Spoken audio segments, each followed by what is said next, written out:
Arduino Uno. The Arduino Uno is the board that introduced millions of people to hardware.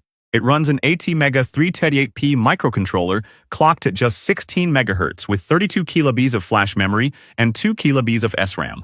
Those numbers are tiny by modern standards. But that is actually the point. Arduino is a microcontroller, not a computer. There is no operating system, no multitasking, no file system. Your code runs bare metal.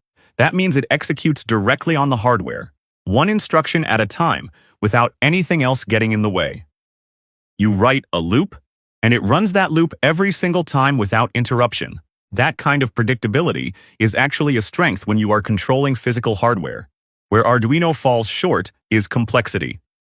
You cannot run machine learning, serve a web page, or process video on it.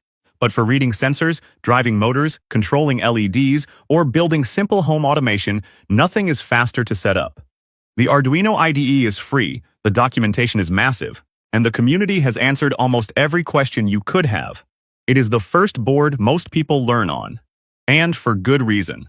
Simple, predictable, and backed by the largest hobbyist community in electronics. Raspberry Pi Pico. The Pico is the Raspberry Pi Foundation's take on a microcontroller. But do not confuse it with the Raspberry Pi 4, which is a full computer. The Pico is a small, low-cost chip designed purely for hardware control.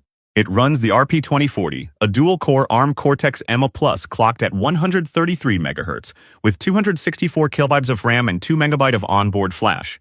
The price is around $4. Compared to the Arduino Uno, the Pico is significantly faster, has more memory, and runs on a modern ARM architecture instead of the older AVR platform.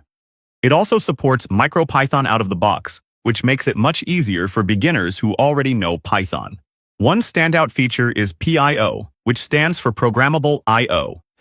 These are small state machines built into the chip that can generate precise hardware signals independently from the main CPU.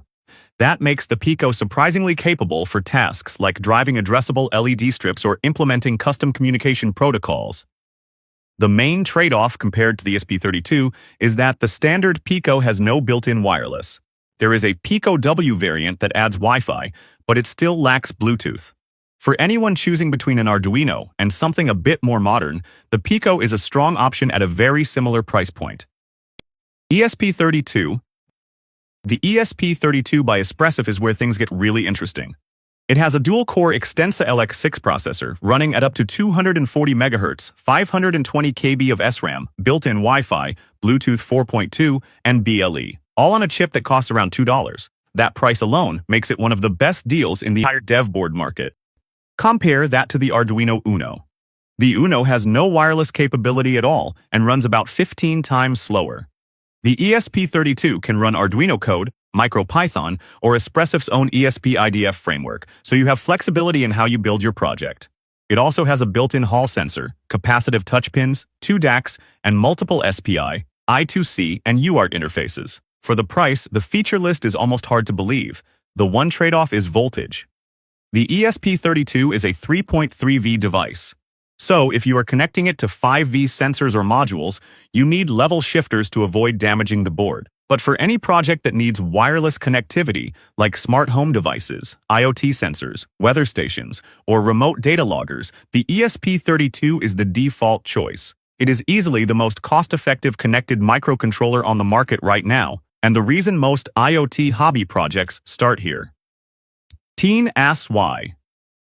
The Teensy is an ARM-based microcontroller board built for speed and precision. The Teensy 4.1, which is its most popular version, runs an ARM Cortex-M7 at 600 MHz with 1 MB of RAM and 8 MB of flash. That makes it one of the fastest microcontrollers you can buy on a development board today. Where the Teensy really stands out is audio and USB. It has a dedicated audio library that lets you build synthesizers, effects processors, audio analyzers, and multi-channel mixers with very low latency.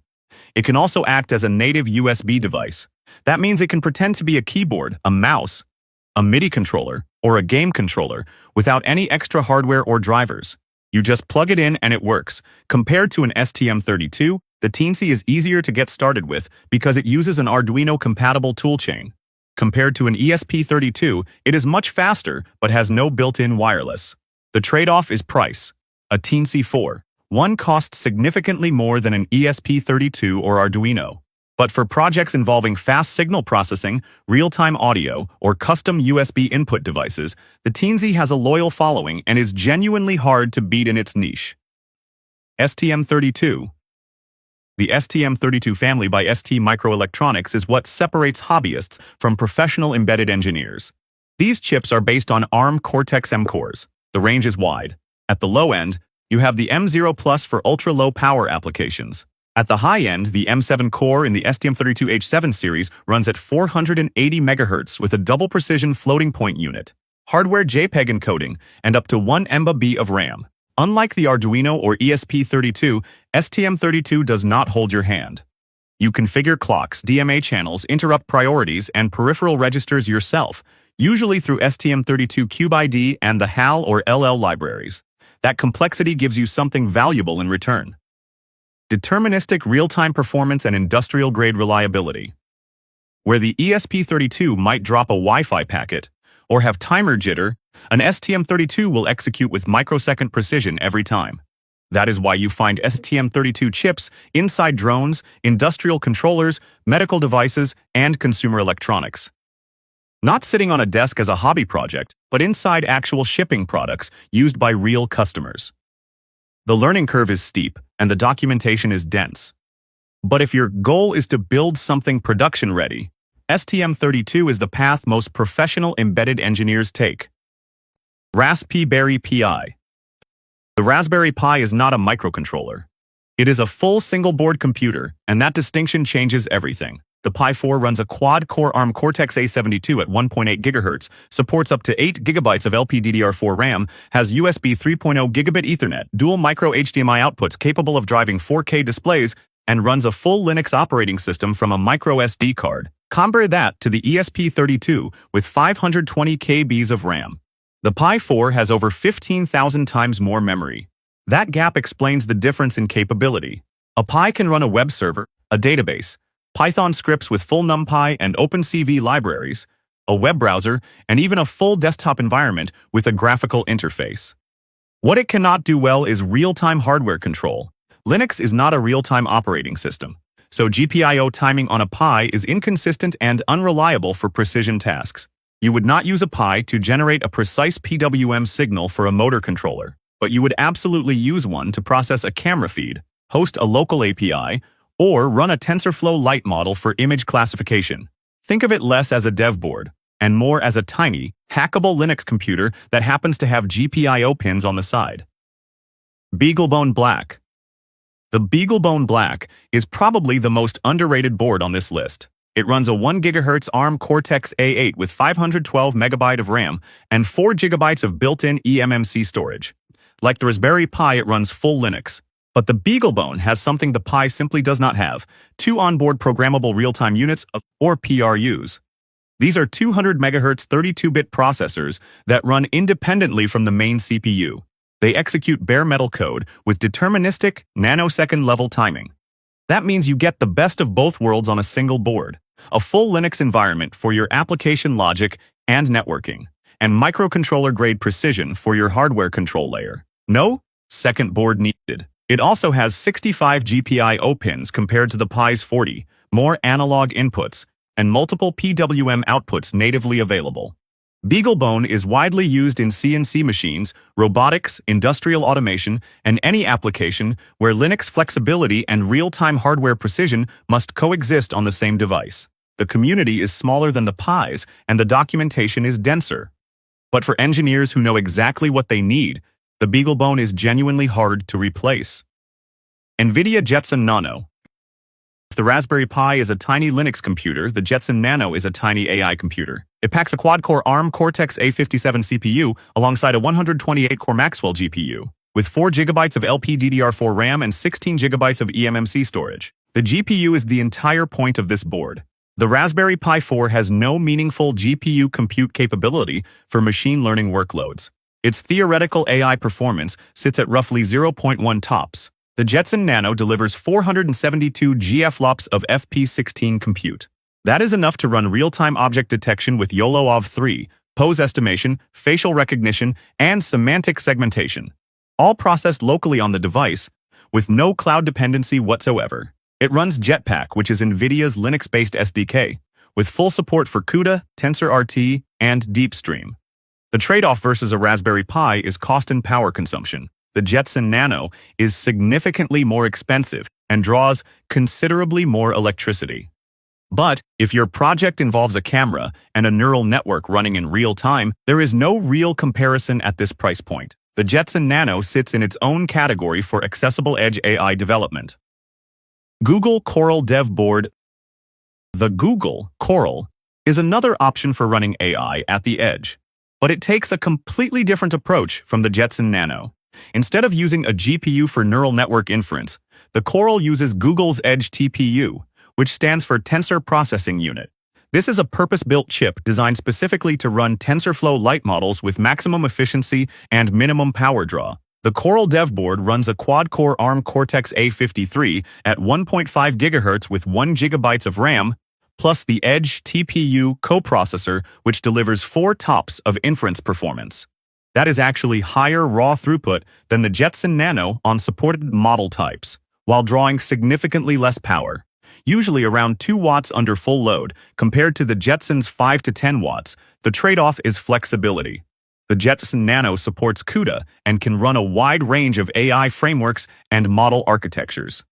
The Coral only runs TensorFlow Lite models, and those models must be compiled specifically for the Edge TPU before deployment. So if your project fits within that ecosystem, the Coral is faster and far more power efficient per inference. If you need broader framework support, custom model architectures, or on-device training, the Jetson is still the better pick. Tessel 2. The Tessel 2 takes a completely different approach from every other board on this list. It is built for JavaScript developers, not embedded engineers.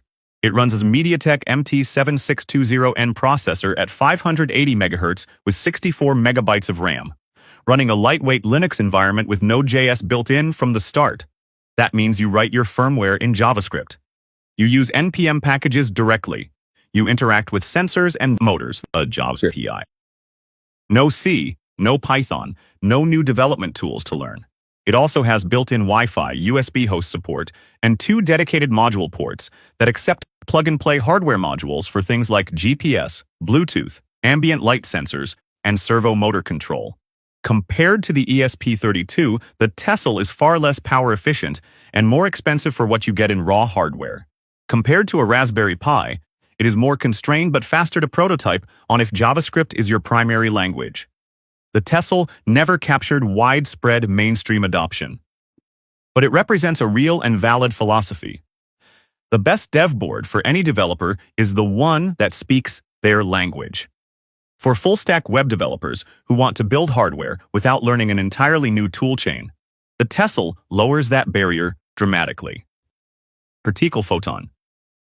The particle photon is less about raw specs and more about what surrounds the hardware. It runs an STM32F205 ARM Cortex-M3 at 120 MHz with 1 MB of flash and 128 KB of RAM.